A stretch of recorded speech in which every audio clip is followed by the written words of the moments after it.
Educational campus کے 7 standard کے student شیخ نہال سے گزارش کر رہا ہوں کہ آپ آئیں اور اردو میں تقریر فرمائیں۔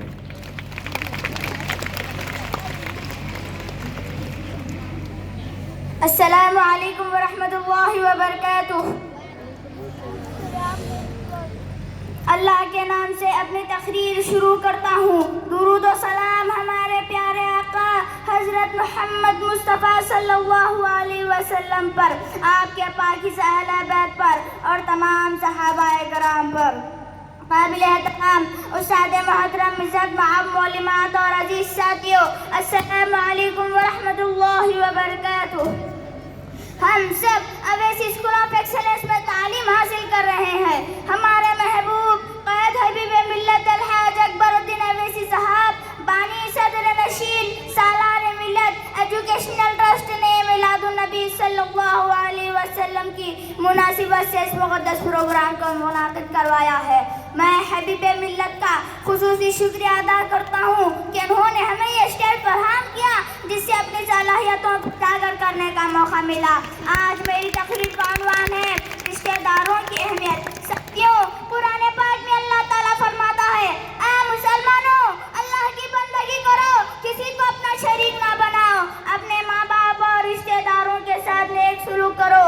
اللہ کے اس فرمان سے ثابت ہوتا ہے کہ سب سے پہلے اللہ کا حق ہے، اس کے بعد ماں باپ کا حق ہے، پھر رشتہ داروں کا حق ہے۔ رسول اللہ صلی اللہ علیہ وسلم نے بھی ماں باپ اور رشتہ داروں کے ساتھ نیک سلوک کرنے کی تاکید فرمائی ہے۔ چنانچہ ایک دفعہ کسی شخص نے حضرت محمد مصطفیٰ صلی اللہ علیہ وسلم سے پوچھا کہ ہم کو سب سے پہلے کس کے ساتھ نیک سلوک کرنا چاہیے؟ رسول اللہ صلی اللہ علیہ وسلم نے فرمایا کہ ہم کو سب سے پہلے اپنی ماں کے ساتھ نیک سلوک کرنا چاہیے۔ اس نے کہا پھر کس کے ساتھ؟ آپ صلی اللہ علیہ وسلم نے فرمایا ماں کے ساتھ۔ اس نے پھر یہی سوال پوچھا اور آپ صلی اللہ علیہ وسلم نے پھر یہی جواب دیا۔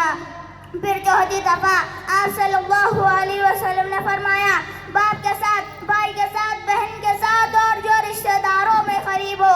اور ایک دفعہ ایک شخص نے حضرت محمد مصطفیٰ صلی اللہ علیہ وسلم سے عرض کیا، یا رسول اللہ، مجھ سے ایک بڑا گناہ ہو گیا ہے، میری توبہ کیوں کر قبول ہو سکتی ہے؟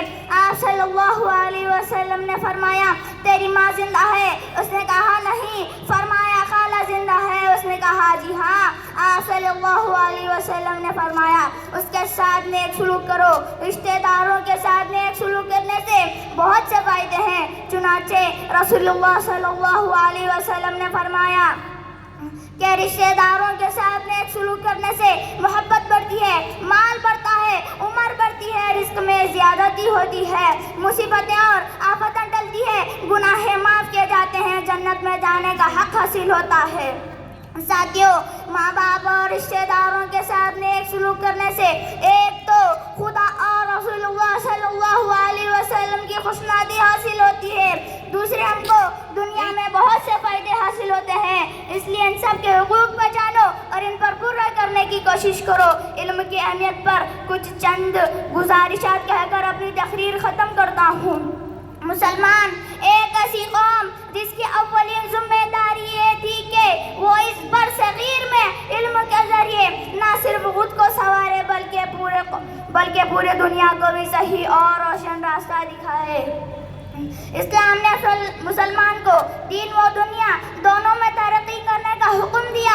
اس کے ساتھ ہی اس سرزمین پر اللہ کے نظام کو قائم کرنا اور انسانیت کی صحیح رہنمائی کرنا، یہ سب ایک سچے مومن کا بنیادی فرض ہے۔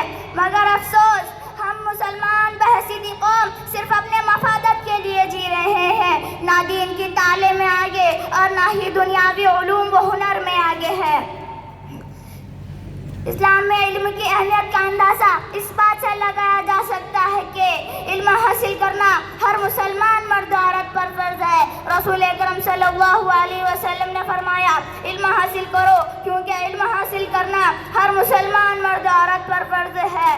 یہ حکم صرف دینی علوم تک محدود نہیں بلکہ جدید دنیاوی علوم بھی اس میں شامل ہوتا ہے۔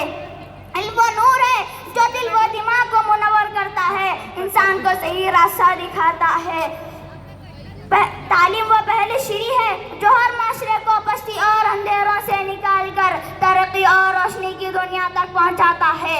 یہ نہ صرف فرد کی زندگی بدلتی ہے بلکہ پورے قوم کے عروج، وقار اور بیداری کی ضامن ہوتی ہے.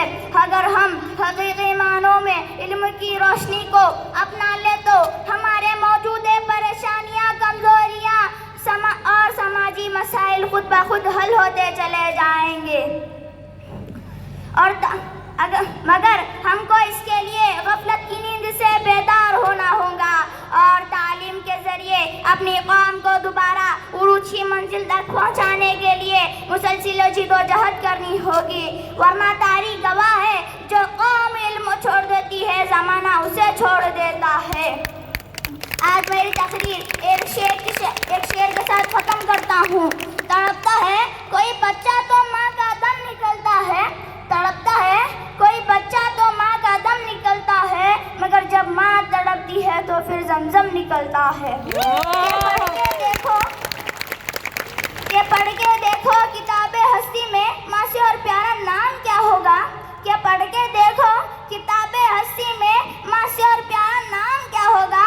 جس کے قدموں کے نیچے جنت ہے اس کے سر کا مقام کیا ہوگا. وآخر دعوانا الحمدللہ رب العالمین. مع السلام. سبحان اللہ، ماشاء اللہ. آئیے محفل کی کارروائی کو آگے بڑھاتے ہوئے میں حبیب ملت ایجوکیشنل کیمپس سلالہ شہناز